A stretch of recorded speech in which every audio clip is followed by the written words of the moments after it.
नमस्कार, मैं हूँ आशीष चित्रांशी और आप देख रहे हैं द न्यूज़ लॉन्चर। पिछले 24 घंटे से आपने digital media, social media, YouTube और तमाम प्लेटफ़ॉर्म पर नायडू को लेकर के बड़ी चर्चाएँ सुनी होंगी। नायडू खेला करने वाले हैं, नायडू पलटी मारने वाले हैं, नायडू क्रॉस वोटिंग करने वाले हैं, नायडू मोदी का साथ छोड़ने वाले हैं, ऐसी तमाम चर्चाएँ आपने सुनी। लेकिन असली खेल उससे कुछ अलग है। नायडू एक बड़ी डील में लगे हैं, मोदी से एक बड़ा सौदा करने के चक्कर में लगे। उपराष्ट्रपति चुनाव से पहले नायडू के लिए ये बड़ा मुफीद मौका है, जिस मौके पर कुछ भी किया जा सकता है, कुछ भी लिया जा सकता है या कुर्सी का कोई भी खेल खेला जा सकता है। कुर्सी की भी सौदेबाजी की जा सकती है, चाहे वो आंध्र प्रदेश में हो या दिल्ली में हो, कहीं पर भी। और उसका साक्षात प्रमाण हम फ़ोटोग्राफ्स के साथ, घटनाक्रम के साथ सब लेकर के आए हैं और उसमें सबसे महत्वपूर्ण एविडेंस के रूप में चंद्रबाबू नायडू के सुपुत्र नारा लोकेश। नारा लोकेश आंध्र प्रदेश में किस हैसियत में? आंध्र प्रदेश में IT and human resource minister हैं, विज्ञान प्रौद्योगिकी और मानव संसाधन मंत्री हैं। डिप्टी सीएम भी नहीं, डिप्टी सीएम पवन कल्याण। एक सामान्य मंत्री की हैसियत है ना, अगर नायडू के बेटे वाला रोल हटा दिया जाए, तो एक सामान्य मंत्री की हैसियत है ना। और सोचिए, एक सामान्य मंत्री, आंध्र प्रदेश का एक सामान्य मंत्री, उसके सामने वो जहां-जहां कदम रख दे, उसके सामने मोदी के टॉप मंत्री, मैं नीचे नहीं कह रहा हूँ कि अनुप्रिया पटेल और फलान और ढिमकान ये सब बैठे हैं, कोई राज्य मंत्री, राज्य का राज्य मंत्री, उप मंत्री, ना, टॉप मिनिस्टर्स नाम और फोटो सब दिखाऊँ मोदी। शाह को छोड़ करके जितने बड़े नाम आप जानते हो, सारे नारा लोकेश के सामने बैठे, नायडू के बेटे के सामने बैठे। आखिर क्यों बैठे? क्या चल रहा है, ये समझना तो ज़रूरी है। देखिए, गॉसिप, सनसनी, ये तो 75 जगह आपको मिल जाए। लेकिन एक एपिसोड ये बनाने के लिए आंध्र प्रदेश में दसियों फ़ोन खड़खड़ाना पड़ा है। अब गौर से सुनिए, चंद्रबाबू नायडू दावोस ट्रिप पर गए थे, नारा लोकेश को लेकर के। सिंगापुर ट्रिप पर नारा लोकेश को लेकर के।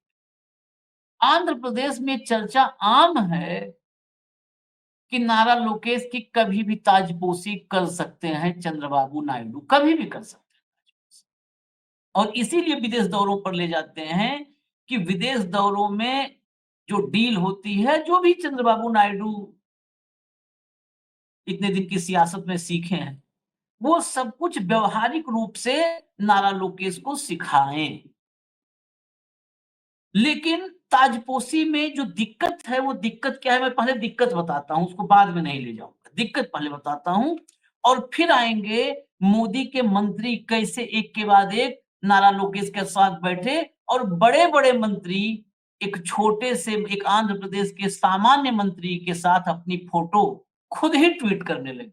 अश्विनी वैष्णव जैसे, मतलब गडकरी छोड़ दिया जाए तो सब हल्दी पूरी-वूरी सब अ, नारा लोकेश के साथ अपनी फ़ोटो ट्वीट कर रहे हैं कि हम नारा लोकेश के साथ बैठे थे। बताइए, नारा लोकेश इतना बड़ा, हैं? वो लड़का इतना बड़ा हो गया कि बड़े-बड़े मंत्री फ़ोटो लगा करके डाल रहे हैं कि नारा लोकेश के साथ हम बैठे। दरअसल नारा लोकेश को मुख्यमंत्री बनाने में एक बड़ी बाधा है, जन सेना पार्टी, जो पवन कल्याण की पार्टी है, उसके जो समर्थक, जो उसका वोट बैंक है, वो वोट बैंक प्रॉब्लम। अब वो दिल्ली से कैसे कनेक्शन जुड़ेगा, अभी आपको बताते हैं। और इसी समय सौदेबाजी कैसे की जा सकती है और इस सौदेबाजी के साथ क्या-क्या एडिशनल बोनस मिल सकता है नायडू। और उस बोनस को उपराष्ट्रपति चुनाव में क्रॉस वोटिंग का डर और ये सब दिखा कर के उस बोनस का इस्तेमाल दिल्ली में कैसे कर सकते हैं। ये बहुत बड़ा खेल है।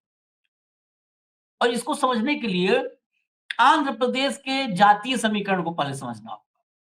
आंध्र प्रदेश में जनसेना पार्टी जो है, उसका जो हार्डकोर वोट बैंक है, वो कापू है। मतलब नॉर्मली आप समझिए जैसे इधर जाट कहते हैं, उसी टाइप की बिरादरी है कापू। 80 लाख मतदाता हैं इस कापू के। और नायडू जिस जाति से हैं, वो है कम्मा, जिसके 4% मतदाता हैं, नायडू की जाति। कापू और कम्मा, ये दोनों बहुत लंबे समय से आमने-सामने हैं। मतलब इनके बीच जो आपसी टसल है, वो खूनी तक हो चुकी है। मतलब एक-दूसरे के प्रति ऐसा जो है सामुदायिक संघर्ष देखा गया है। अब ये बगैर कापू के सत्ता में आना बड़ा मुश्किल होता है आंध्र प्रदेश में। इनको ओबीसी का दर्जा देने की भी बड़े दिन से डिमांड चल रही थी। और कापू जो है, ये कम्मा से बहुत दूर भगते हैं। एनटीआर के ज़माने में एनटीआर रामाराव जब मुख्यमंत्री थे, उस समय एक कापू समुदाय से ही रंगा नाम के लीडर हुआ करते थे और मुख्यमंत्री बनने के दावेदार माने जाते थे, जब नायडू मुख्यमंत्री बनने का सपना पाले हुए थे। उस समय रंगा नाम के एक लीडर थे कापू समुदाय में, उनकी हत्या हो गई थी। अब बहुत सारे लोगों को डाउट बहुत लोगों को लेकर के है कि कौन पीछे था। उस समय से कम्मा के खिलाफ हो गए कापू समुदाय के लोग और नायडू के धुर विरोधी। इसीलिए आंध्र प्रदेश में ये भी चर्चा होती है कि जो जनसेना पार्टी पवन कल्याण की है, ये दरअसल पवन कल्याण को सौंपी गई। जैसे बेनामी संपत्ति होती है ना, कि संपत्ति किसी और की है लेकिन माली के नाम पर, ड्राइवर के नाम पर संपत्ति ली हुई है। वैसे ही आंध्र प्रदेश में भीतर खाने चर्चा होती है कि जो जनसेना पार्टी है, ये दरअसल चंद्रबाबू नायडू ने ही बनवाई थी। बेनामी पार्टी है, पवन कल्याण को सौंपी गई है। ये आंध्र प्रदेश की चर्चा है। क्या सच है, क्या झूठ है, ये तो आंध्र प्रदेश के ही लोग बेहतर बता पाएँगे। लेकिन आंध्र प्रदेश की ही चर्चा मैं आपको बता रहा हूँ। ये पवन कल्याण को सौंप दी गई। इसलिए सौंपी गई क्योंकि ये कापू नायडू के साथ नहीं आते। लेकिन कोई ऐसा नेता पैदा कर दिया जाए जो उसी समुदाय का हो। दरअसल पवन कल्याण कापू समुदाय से ही। तो एक ऐसी पार्टी खड़ी कर दी जाए जहां पर कापू खड़े हो जाएं और वो पार्टी जब चंद्रबाबू नायडू के साथ गठबंधन करेगी तो अपने नेता को सीएम बनाने के लिए या आगे बढ़ाने के लिए वो समुदाय गठबंधन को वोट कर देगा। बड़ा जबरदस्त, ऐसा कहीं किसी और प्रदेश में सामान्य रूप से देखने को नहीं मिलता। इसीलिए जो पेच मैं बता रहा था फंसा, आप जरा समझिएगा, बड़ा जबरदस्त राजनैतिक खेल है ये, जो दिल्ली में मोदी को भी टेंशन में डाल रहा है। ये कापू समुदाय, इसने डिमांड की कि हमने वोट दिया है नायडू को, चंद्रबाबू नायडू को मुख्यमंत्री जो बनाया तो हमारे वोट से बने हैं। तो कम से कम 1 साल, 5 साल में 1 साल के लिए हमारे नेता पवन कल्याण को मुख्यमंत्री बनाया जाए, जबकि पवन कल्याण खुद ही कभी नहीं इसके लिए हामी भरते हैं। पवन कल्याण को पता है, तो पवन कल्याण बेसिकली चंद्रबाबू जहाँ कह देंगे वहीं खड़ा होना है पवन कल्याण को, कहीं नहीं जाना है उसके अलावा।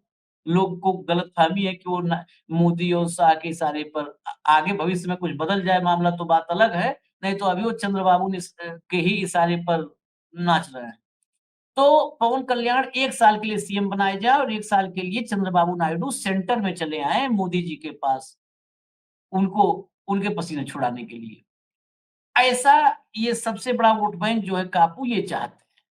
जबकि चंद्रबाबू कतई ऐसा नहीं चाहते और कापू का वोट ले लिया, वादा किया था कि जो है अलग-अलग कमेटियों में, बोर्डों में बनाया जाता है ना, जो मनोनीत होते हैं मेंबर, वहाँ पर कापू समुदाय के लोगों को 30% मौका दिया जाएगा, लेकिन 10% मुश्किल हो गया मिलना। तो वहाँ भी धोखा हुआ है।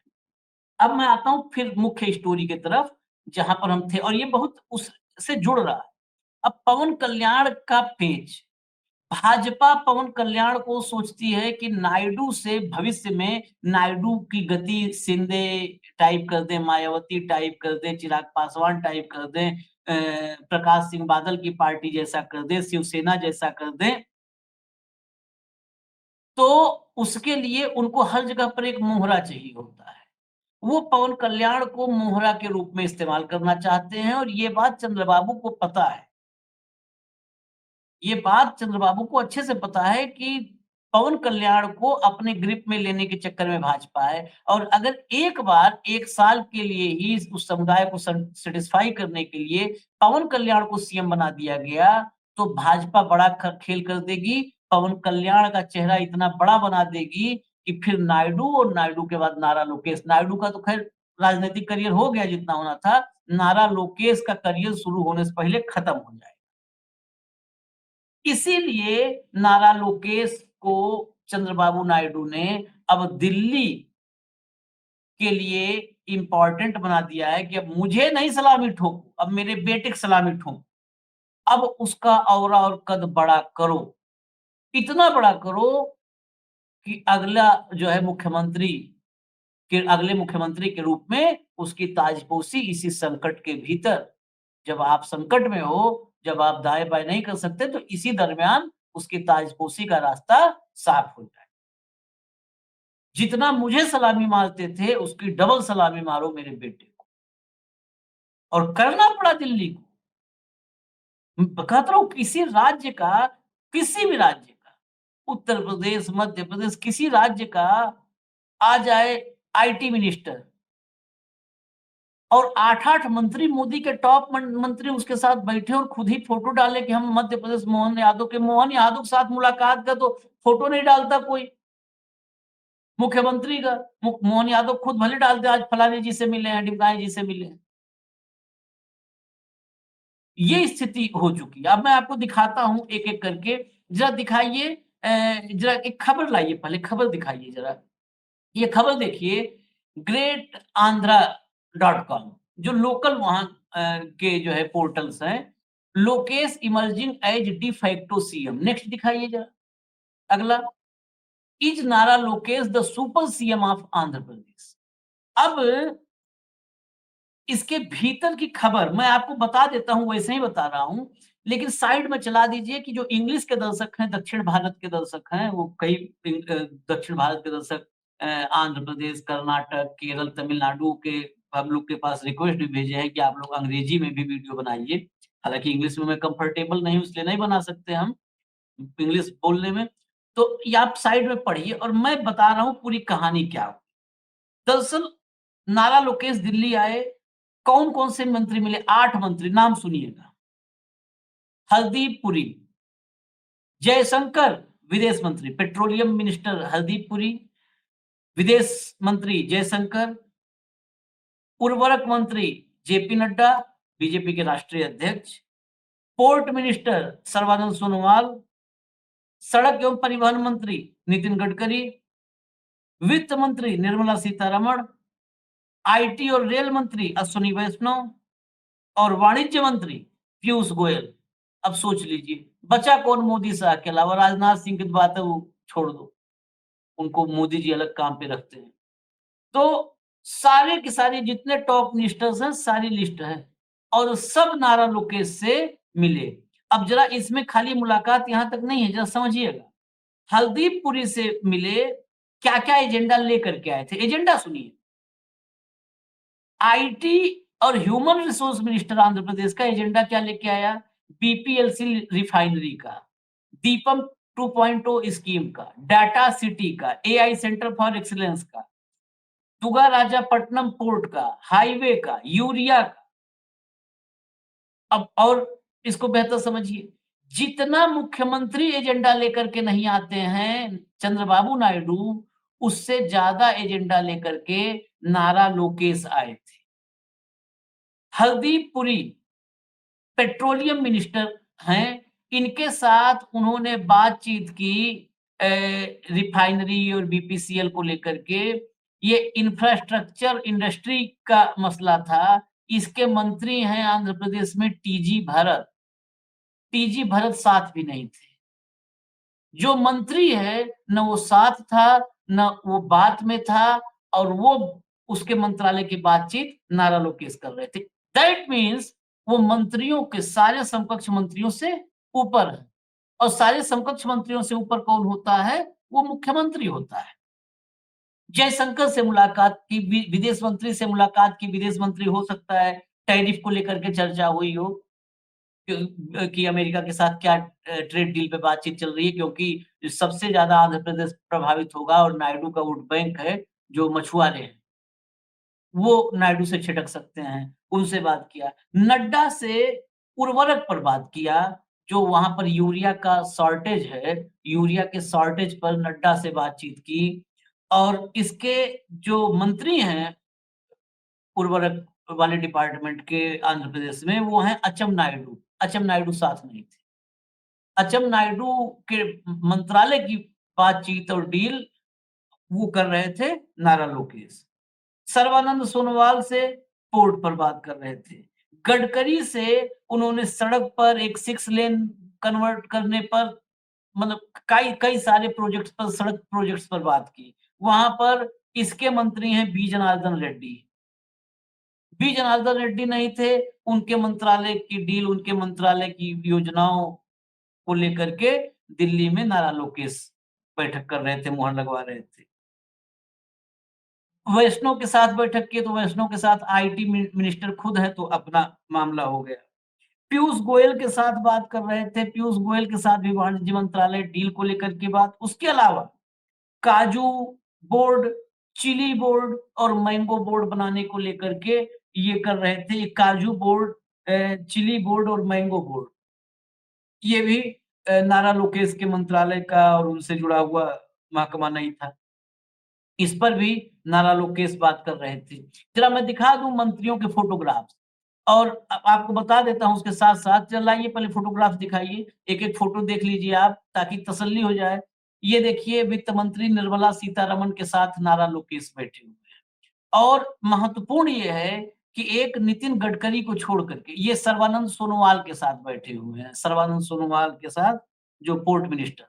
नितिन गडकरी को छोड़ करके लगभग सभी के साथ, विदेश मंत्री जयशंकर के साथ ये फोटोग्राफ है। उनके साथ देखिए, सबके साथ ये, एक राज्य का एक सामान्य मंत्री कैसे संभव है ये? ये पीयूष गोयल के साथ देखिए, नारा लोकेश की मीटिंग। ये हरदीप सिंह पुरी हैं, पेट्रोलियम मिनिस्टर। उनके साथ रिफाइनरी प्रोजेक्ट पर बात कर रहे हैं। ये गडकरी के साथ है। मैं बात कर रहा था कि इकलौते गडकरी नज़र आए, या हो सकता है एक आध कोई और भी हो, नहीं तो इकलौते गडकरी नज़र आए, जिन्होंने नारा लोकेश के साथ अपनी मुलाकात में अपने आप को धन्य नहीं समझा और ट्वीट नहीं किया कि नारा लोकेश से मेरी मुलाकात हुई, फ़ोटो देखिए मैं धन्य हो गया। बाकी सभी, हरदीप पुरी, अश्विनी वैष्णव, रेलवे मिनिस्टर, आईटी मिनिस्टर, वो भी अपने आप को धन्य महसूस कर रहे हैं। वो भी अपने आप को धन्य महसूस, अभी कुछ फ़ोटो बची हो तो आगे भी दिखा दीजिए। ये अश्विनी वैष्णव के साथ मीटिंग की है, ये सामने आई गई, अश्विनी वैष्णव के साथ बैठे हुए। ये देखिए, बीजेपी के राष्ट्रीय अध्यक्ष जेपी नड्डा हैं, उर्वरक मंत्रालय इन्हीं के पास है। सबने नारा लोकेश के साथ मुलाकात की, फ़ोटो शेयर की। ये स्थिति है। तो ये ओवरऑल, अब तक मैंने खाली फैक्ट बताए। ओवरऑल जो ये सिचुएशन है, इसमें ऐसी आशंका है। देखिए, वक़्त के तकाज़ा को बहुत बारीकी से समझने की क्षमता है चंद्रबाबू नायडू। और आज से नहीं, वो एनडीए की सरकार जब अटल बिहारी वाजपेयी वाजपेयी वाली थी, तब से है। और सौदेबाजी में इस देश में एक मोदी और शाह जैसे कहते हैं ना, बनिया के शाह कहते हैं बनिया का बेटा हूँ। तो नायडू से तो हमने नहीं सुना कभी कि बनिया का बेटा हूँ, लेकिन सौदेबाजी में शाह पे शायद 20 पड़े। शाह का सौदेबाजी की स्टाइल अलग है थोड़ा, देना तो पड़ेगा ही, और नायडू का अलग है। तो नायडू ये, मतलब बड़ी आशंका है कि नायडू इस वक़्त एक बड़े सौदेबाजी की तैयारी में हैं कि अ, आंध्र प्रदेश में स्मूथली मतलब कि जो पवन कल्याण के पीछे आप लोग उकसाने में लगे हो, उसको अपना टूल बनाने में लगे हो, तो वहाँ पे पाँव पीछे खींचो, स्वागत करो। नारा लोकेश को जैसे मुझे सम्मान मिलता है, मेरे आने पे खड़े होते हो, नारा लोकेश के आने पे खड़े हो जाओ और नारा लोकेश की ताजपोशी करवाओ, नहीं तो ये राष्ट्रपति का उपराष्ट्रपति का कैंडिडेट जीतेगा नहीं भाई। और ये पक्का है अगर चंद्रबाबू नायडू खेल में उतर गए, तो एनडीए का मोदी का उपराष्ट्रपति पद का प्रत्याशी पक्का मान लीजिए नहीं जीतेगा। उसके बाद थोड़ा-सा खाली एडिशनल चाहिए होगा सपोर्ट और एडिशनल सपोर्ट की व्यवस्थाएँ हो जाएँगी। तो एक तो एंडोर्समेंट करवाना नारा लोकेश का और ताजपोशी।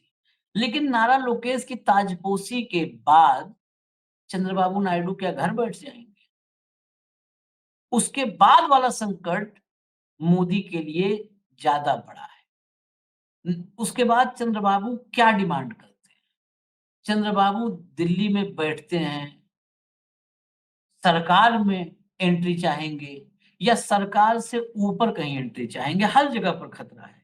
देखिए, अभी उपराष्ट्रपति पद का मामला है, 2027 में राष्ट्रपति पद का मामला है। मैं वहाँ तक इसको जोड़ना चाहता हूँ कि अगर मान लीजिए नारा लोकेश के हाथ में सत्ता मिल गई, तो चंद्रबाबू नायडू अपना जो रिटायरमेंट प्लान है, वो कहाँ से रखे हुए हैं? सीधा आंध्र प्रदेश के सीएम से रिटायर होना चाहते हैं या कुछ और बड़े संवैधानिक पद से रिटायर होने की इच्छा है? और ये जो वक़्त है, ये वक़्त ऐसा है कि चंद्रबाबू कुछ भी मनवाने में सक्षम है, कुछ भी मनवाने में सक्षम है। बहुत सारे लोग कहेंगे कि चंद्रबाबू की स्थिति ऐसी क्यों कहाँ कैसे आपको नज़र आ रही? चंद्रबाबू के पास कितने 16 सांसद हैं, 293 एनडीए के पास हैं? 293 एनडीए के पास है, 543 544 मतलब कितना चाहिए? 273 चाहिए, तो 273 293 में से 16 घटा दीजिए तो भी 277 बचते हैं। 277 अगर 16 गए तो 277 पे सरकार फिर चलाना मुश्किल है। ये सरकार जो छोटे खिलाड़ी हैं, वो कहते हैं ना कि डूबती नाव से चूहे पहले भागते हैं। जो चूहे आज की तारीख में परिक्रमा कर रहे हैं मोदी जी की, वो चूहे तत्काल छलांग मार देंगे क्योंकि 277 वाली सरकार कंप्लीटली इनस्टेबल होगी, बॉर्डर पर खड़ी होगी और वो छोटे चूहों का नाम बताना ज़रूरी नहीं है। बहुत सारे ऐसे छोटे चूहे हैं जिनके पास 5 सांसद हैं, जिनके पास 2 सांसद हैं, उत्तर प्रदेश, बिहार से लेकर के आंध्र प्रदेश तक 2 सांसद, 5 सांसद वाले। और कुल खेल ही 4-5 का रहेगा। तो इसलिए चंद्रबाबू के पास आज की तारीख में इस देश में सबसे ज़्यादा बार्गेनिंग पावर है और ये वो सरकार नहीं है अटल बिहारी वाजपेयी वाली, जहाँ पर चंद्रबाबू नायडू ने समर्थन वापस ले लिया था, लेकिन कोई मनाने नहीं गया और प्रमोद महाजन ने कहा भी कि भाई चंद्रबाबू नायडू को नहीं रख पाएँगे, इनको रखना ही मुश्किल है। इतने ज़्यादा डिमांडिंग हैं, इतना इनको पैसा चाहिए कि अगर इनकी सारी डिमांड हम पूरी करने लगेंगे तो पूरा भारत तो भुखमरी में चला जाए। सारा इन्हीं को चाहिए, जितना इस देश का राजकोष है, जितना बजट है, सारा पैसा तो इन्हीं को चाहिए। तो बाकी राज्य क्या करेंगे भई अगर इनको सब दिए? तो वो सत्ता खोने में जो है जिसको डर ना लगे, अटल जी को ये डर थोड़ा था कि अगर सत्ता चली जाएगी तो मेरा क्या होगा? कहाँ से नोटिस आएगा, कहाँ जवाब देना पड़ेगा, ये डर अटल बिहारी वाजपेयी को नहीं था। ये डर अडवाणी को भी नहीं था कि मेरा कोई केस खुल जाएगा, मेरे साथ कुछ अनिष्ट हो जाएगा, ये डर अडवाणी को भी नहीं था। जब सत्ता में ये डर होता है कि कुर्सी जाने के बाद मेरा क्या होगा, क्योंकि मेरे 20 साल, 25 साल, 30 साल के मेरे कर्मों का अगर हिसाब-किताब हो गया, तो हिसाब-किताब चुकाने में 2-3 जन्म लग जाएँगे। जब ये भय होता है, तो कुछ भी आदमी देने के लिए तैयार होता है और उसी का फ़ायदा चंद्रबाबू नायडू उठा रहे हैं। फिलहाल मुझे इजाज़त दीजिए थोड़ा फैक्ट्स के हिसाब से वीडियो था। अब वो क्रांतिकारी टाइप में कि नायडू ने पटक दिया, रातों-रात हो गया खेल और सुबह उठते-उठते मोदी जी झोला लेके चल दिए हैं, अब सरकार नहीं रही है। इस टाइप का वीडियो ये नहीं था, क्योंकि तथ्यात्मक था जो आंध्र प्रदेश से लेकर के दिल्ली तक जो जुटाई गई जानकारियाँ थी, वो जानकारियाँ बताएँ तो हो सकता है थोड़ा आपको बोरिंग लगे, लेकिन यही चल रहा है। तो मुझे इजाज़त दीजिए, न्यूज़ लॉन्चर आप देखते रहिए। नमस्कार।